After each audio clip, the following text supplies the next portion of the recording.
ప్రసన్నాంజనేయం ప్రభాదిత్యకాయం ప్రకీర్తిప్రదాయం భజే బాలగాత్రం భజేహం పవిత్రం భజే సూర్యమిత్రం భజే రూపం భజే తేజం.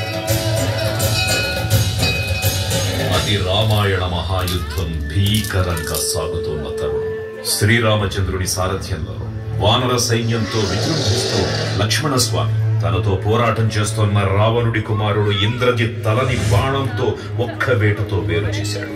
ఇంద్రజిత్ మరణం విన్న రావణుడు ఆవేశంతో ఊగిపోయాడు. ప్రతీకారం కోసం పాతాళ లోకాధిపతి తన సోదరుడు అయినటువంటి మహిరావణుడి సహకారం కోరాడు.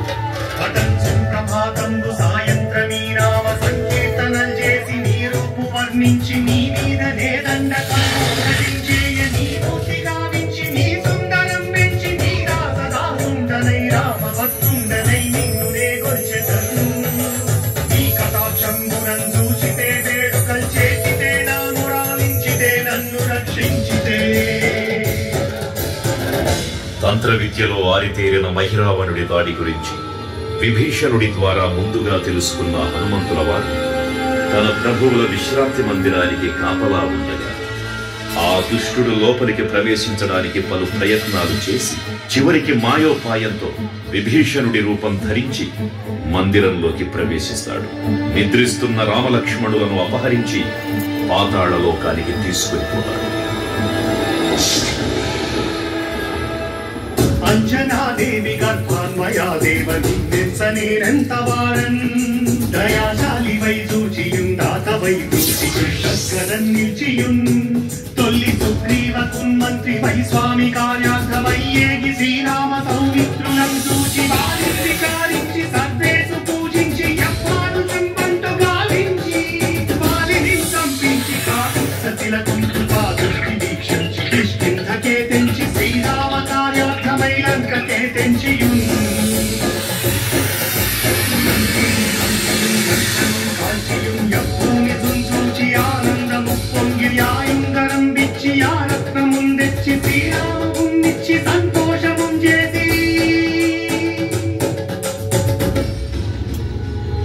తన ప్రభువులను కాపాడుకోవడానికి వాయువేగంతో పాతాళ లోకానికి చేరుకున్న ఆంజనేయ స్వామికి సగం మొసలి సగం వానర రూపంలో ఉన్న వింత జీవి ముఖద్వారం వద్ద కాపలా కాస్తూ కనిపిస్తోంది.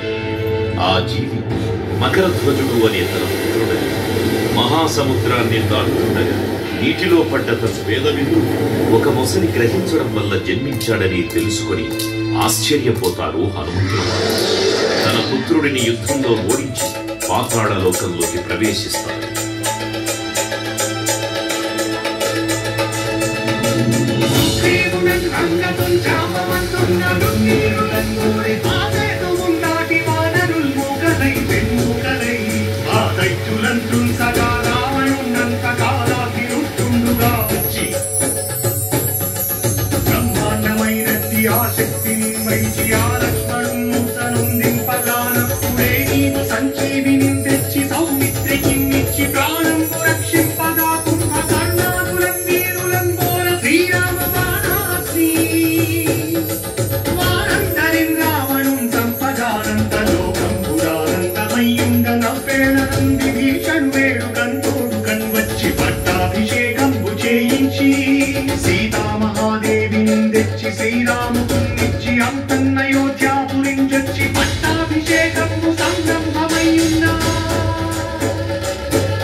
పాతాళ లోకంలో అడుగుపెట్టిన పవనపుత్రుడు మహిరావణ మరియు అహిరావణ సోదరులతో భీకరపు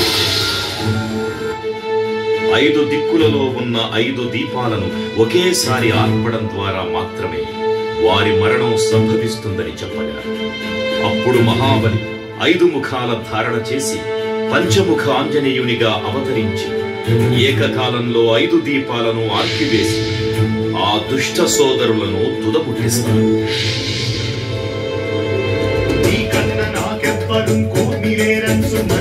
శ్రీరామ భక్త ప్రశస్తంబుగా నిన్ను సేవించి నీ కీర్తనలు చేసిన పాపములు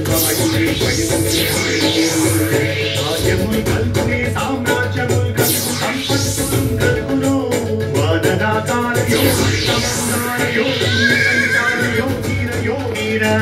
వర్తతే సమస్తం శ్రీయాతారక బ్రహ్మ మంత్రం పఠించతం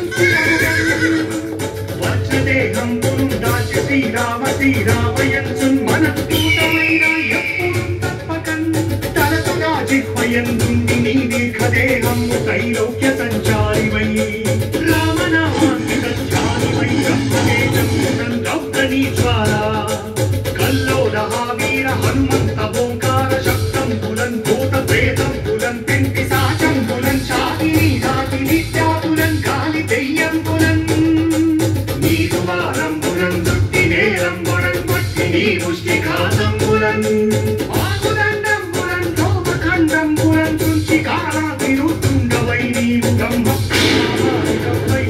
నిత్యదేదం పులం చూచి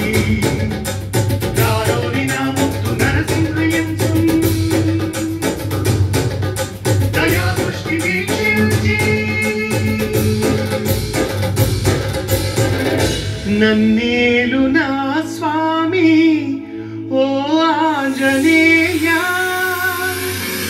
నమస్తే సదా బ్రహ్మచారి నమస్తే నమో వాయుపుత్ర నమస్తే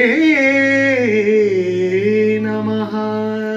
తూర్పు దిక్కున చూసే శ్రీ హనుమాన్ ముఖం సర్వ పాపాలను హరించేదిగా, దక్షిణ దిక్కున చూసే శ్రీ నరసింహుని ముఖం శత్రుభయాన్ని పోగొట్టి విజయం చేకూర్చేదిగా, పశ్చిమ దిక్కుని చూసే శ్రీ గరుడ ముఖం భూత ప్రేత తాంత్రిక భయాలను పోగొట్టేదిగా, ఉత్తర దిక్కు వైపు చూసే శ్రీ వరాహ ముఖం గ్రహదోషాలను హరింపజేసి అష్టైశ్వర్యాలను అందించేదిగా, ఆకాశం వైపు చూసే శ్రీ హయగ్రీవ ముఖం విజ్ఞానాన్ని విజయాన్ని ఉత్తమ జీవిత భాగస్వామిని అందించేదిగా పురాణాలు చెబుతున్నాయి. కావున భక్తులారా, అన్ని విధాలుగా మనలను ఆపుకుని శ్రీ ఆంజనేయ స్వామిని మనసారా స్మరించుకుని తరించండి. శ్రీ శ్రీ శ్రీ మహావీర బజరంగ బలికి జై.